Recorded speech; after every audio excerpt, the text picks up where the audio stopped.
안녕하십니까. 안식일학교 교과방송의 김주성입니다. 안식일학교 교과 제2과입니다. 제목은 예수님의 사역의 하루. 7월 7일 일요일 교과부터 시작하겠습니다. 제목은 나를 따라오라. 마가복음 1장 16절로 20절을 먼저 읽겠습니다.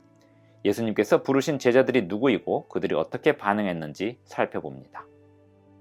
갈릴리 해변으로 지나가시다가 시몬과 그 형제 안드레가 바다에 그물 던지는 것을 보시니 그들은 어부라. 예수께서 이르시되 나를 따라오라. 내가 너희로 사람을 낚는 어부가 되게 하리라 하시니 곧 그물을 버려두고 따르니라. 조금 더 가시다가 세베대의 아들 야고보와 그 형제 요한을 보시니 그들도 배에 있어 그물을 깁는데 곧 부르시니 그 아버지 세베대를 품꾼들과 함께 배에 버려두고 예수를 따라가니라. 마가복음 1장에서 예수님께서 말씀하신 내용은 많지 않습니다. 하지만 마가복음 1장 17절에서 제자로 부르시는 두 어부에게 하시는 말씀이 들어있습니다. 두 제자는 베드로와 안드레입니다. 이 두 사람은 갈릴리 해변에서 그물을 던지고 있었습니다. 두 사람의 배나 어구들에 대한 언급은 전혀 없는데 아마도 그들이 경제적으로 넉넉한 사람은 아니었을 것입니다. 마가 1장 19절로 20절에서는 배 안에서 작업하는 야고보와 요한이 나오는데 그들의 아버지와 품꾼들도 등장하는 걸로 보아 베드로와 안드레보다는 부유했던 걸로 보입니다. 누가가 묘사한 것을 보면 베드로도 배를 가지고 있었습니다. 그리고 사실상 야고보와 요한은 안드레와 베드로의 동료 일꾼이었습니다.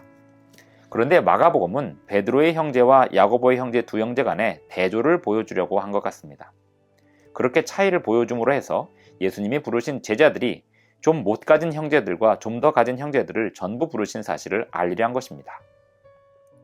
예수님의 부르심은 단순하고 직접적이고 예언적입니다. 그들을 부르시고 예수님 자신을 따르라고 하셨습니다.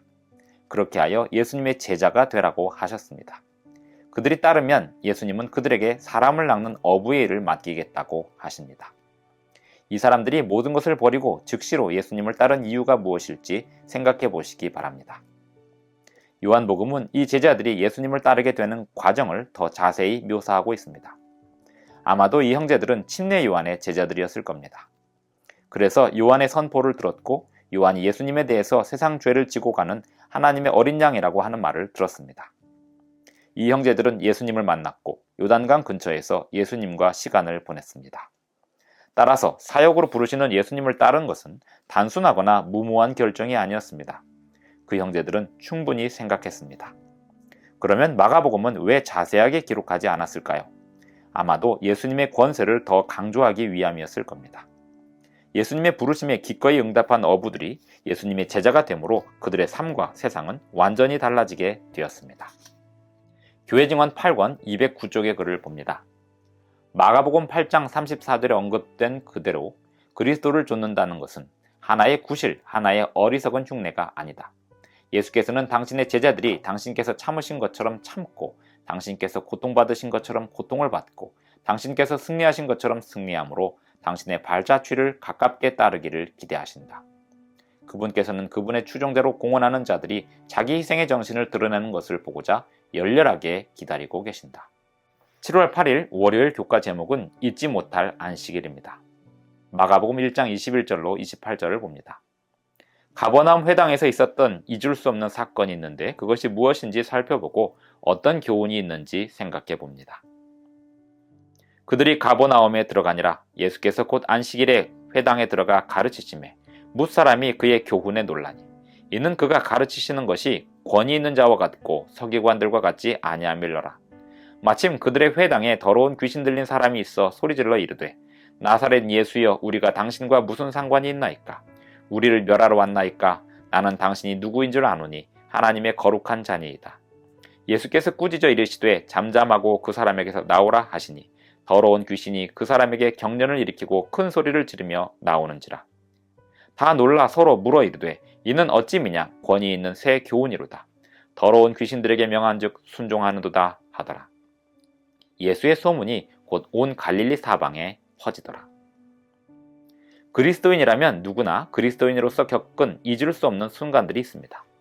예수님을 따르기로 한 결정, 침례, 하나님의 임재를 깊이 느낀 강력한 말씀과 설교 등에서 그 순간들을 찾을 수 있을 겁니다.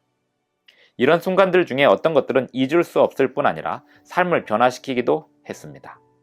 아마도 마가복음 1장에 기록된 가버나움의 사건에서 어떤 사람들도 그런 비슷한 경험과 느낌을 가졌을 겁니다.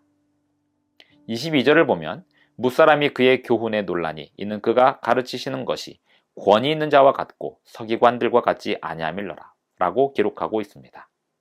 예수님께서 가르치실 때 귀신 들렸던 사람이 예수님이 가르치시는 권세에 감동을 받아서 이렇게 소리칩니다. 나사렛 예수여, 우리가 당신과 무슨 상관이 있나이까? 우리를 멸하러 왔나이까? 나는 당신이 누구인 줄 아노니 하나님의 거룩한 자니이다. 예수님은 이 자리에서 그 사람을 괴롭히고 있던 귀신을 쫓아내 주셨습니다. 여기서 귀신이 했던 말들이 가진 암시들을 생각해 보겠습니다. 첫째, 귀신은 예수님이 하나님의 거룩한 자이심을 알았습니다. 그 귀신은 예수님이 어떤 분이심을 알았습니다. 거룩하지 않고 부정한 사탄의 무리들과 달리 예수님은 하나님의 귀하신 사자임을 알았습니다. 예배 환경을 생각해보면 사람들은 거룩한 사물들과 거룩한 개인들을 기대하지 거룩하지 않고 부정한 것들을 기대하지 않습니다.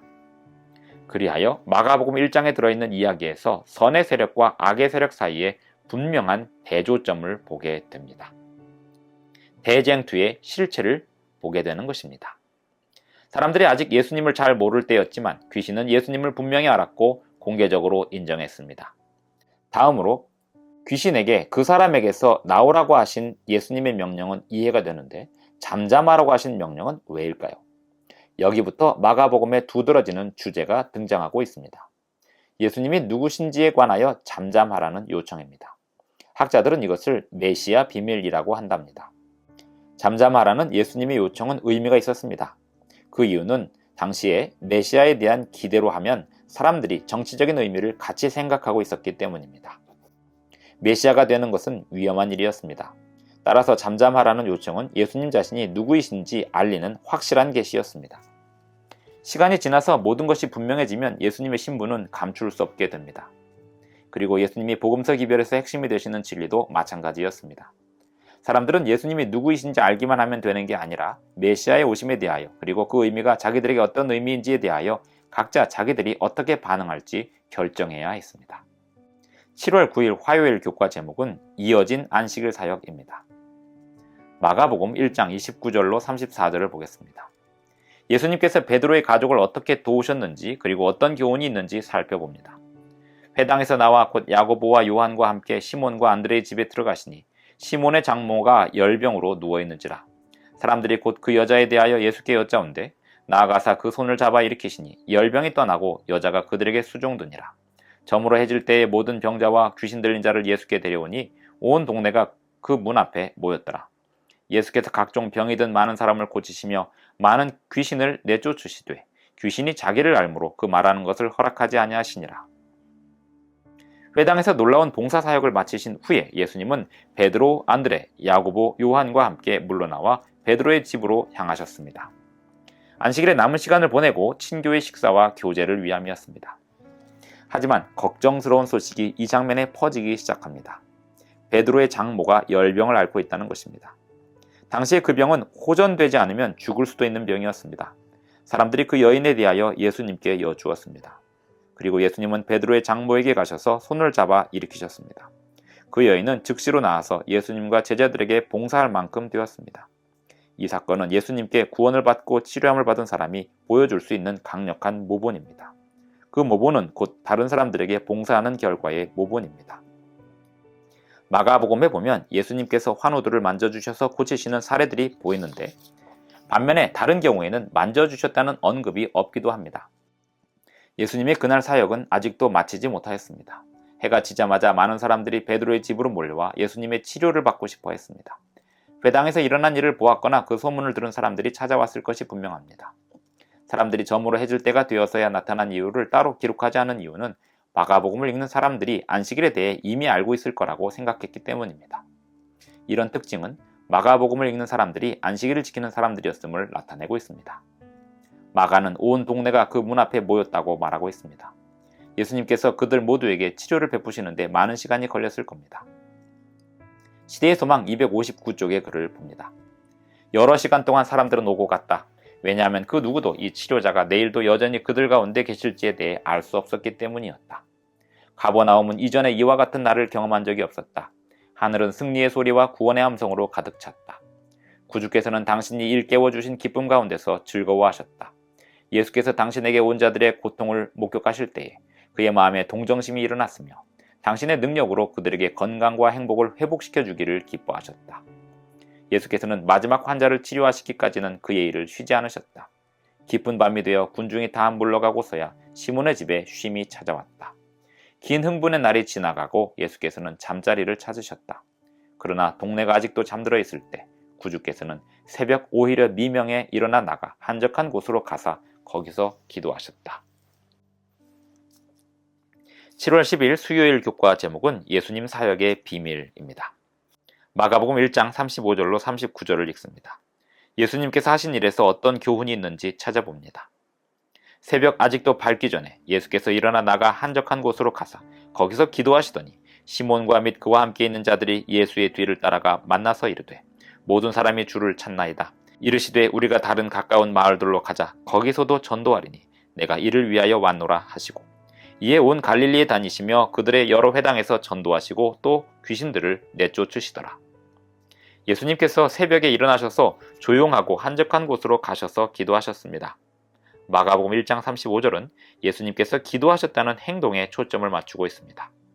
이 문장에서 다른 동사 형태들은 완료를 의미하는 형태로 부정과거 시제로 쓰였습니다. 일어나셨고 나가셨고 가셨다로 표현되었습니다.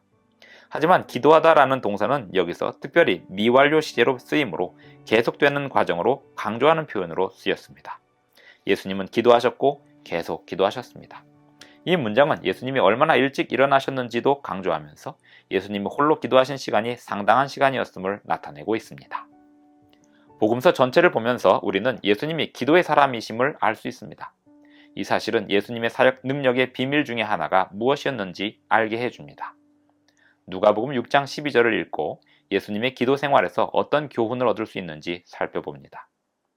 이때 예수께서 기도하시러 산으로 가사 밤이 새도록 하나님께 기도하시고 많은 그리스도인들이 기도의 시간을 정합니다. 이런 습관은 좋은 습관이고 옳습니다. 하지만 이런 습관은 기계적인 루틴이 되어버릴 수도 있습니다.